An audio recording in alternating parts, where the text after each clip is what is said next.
សួស្តីបងបងទាំងអស់គ្នាហើយសម្រាប់ vlog នេះដែរគឺជា vlog ទី2នៅ Tashkent Seoul Moon Seoul Moon ហ្នឹងមិនមែននៅ Seoul Korea ទេគឺនៅ Uzbekistan ចាហើយកន្លែងហ្នឹងដែរគឺតភ្ជាប់ជាមួយនឹង Magic City នៅកន្លែងហ្នឹងក៏កន្លែងកំសាន្តដើរលេងដែរហើយក៏ល្បីដែរនៅ Tashkent នេះហើយបើសិនជាបងបងមកលេង Tashkent អីមកលេង Uzbekistan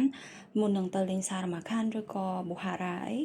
គឺឆ្លៀតខ្ញុំគិតថាឆ្លៀតនៅ Tashkent នេះយើងនៅដើរលេងនៅនេះពី3ថ្ងៃសិនទៅពីព្រោះពីខ្មែរមក Uzbekistan នេះគឺផ្លូវឆ្ងាយហើយណាមួយតម្លៃសវត្ថយន្តហោះក៏ថ្លៃដែរទោះរំតែយើងបានមកដល់អញ្ចឹងណាហើយបើសិនជាបានមកដល់ហើយខ្ញុំគិតថាគួរតែឆ្លៀតដើរលេងប្រហែលកន្លែងហ្នឹងទៅហើយបើសិនជាបងដើរលេងកំឡុងពេលរដូវក្តៅហ្នឹងខ្ញុំគិតថាបងគួរតែ apply sunscreen លាបទៅលើមុខហើយនឹងដងខ្លួនរៀងក្រាស់តិចទៅពីព្រោះនៅនេះ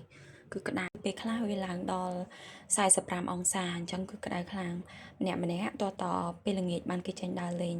ហើយសម្រាប់កន្លែងនេះដែរគឺខ្ញុំចូលចិត្តខ្លាំងដោយសារតមានទឹកបាញ់ហើយមានបន្លែទឹកហើយក៏មានកន្លែងលក់ដូរច្រើនកន្លែង cosmetic ក៏មាន restaurant ម្ហូបអាហារក៏មានកន្លែងក្មេងលេង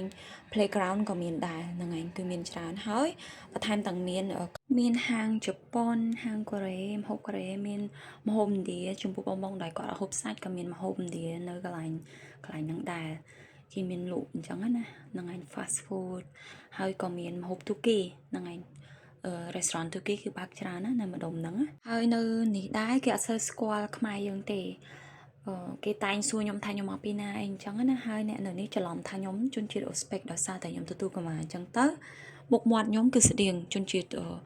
អូស្បេកបើសិនជាខ្ញុំអត់ហាមាត់និយាយទេគេអត់ដឹងថាខ្ញុំនឹងជនបរទេសទេដោយសារតែខ្ញុំមាន accent ណាពេលខ្ញុំនិយាយភាសាអូស្បេកឬក៏ភាសាហ្នឹងឯងភាសាអូស្បេកហ្នឹងគឺខ្ញុំមាន accent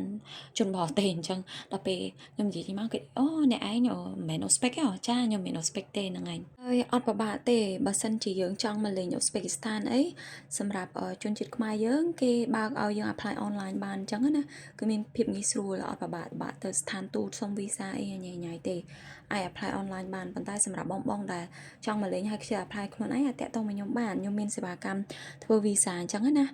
ទាំងមក Uzbekistan ហើយនិងទាំងទៅឥណ្ឌាហើយមួយទៀតនៅ Uzbekistan នេះគឺមាន4រដូវអញ្ចឹងបើសិនជាបងចង់មកឃើញព្រិលធ្លាក់ឬមួយក៏រដូវផ្ការីកអីរដូវស្លឹកឈើជ្រុះរដូវក្តៅអាចអញ្ជើញមកលេងនៅនេះបាន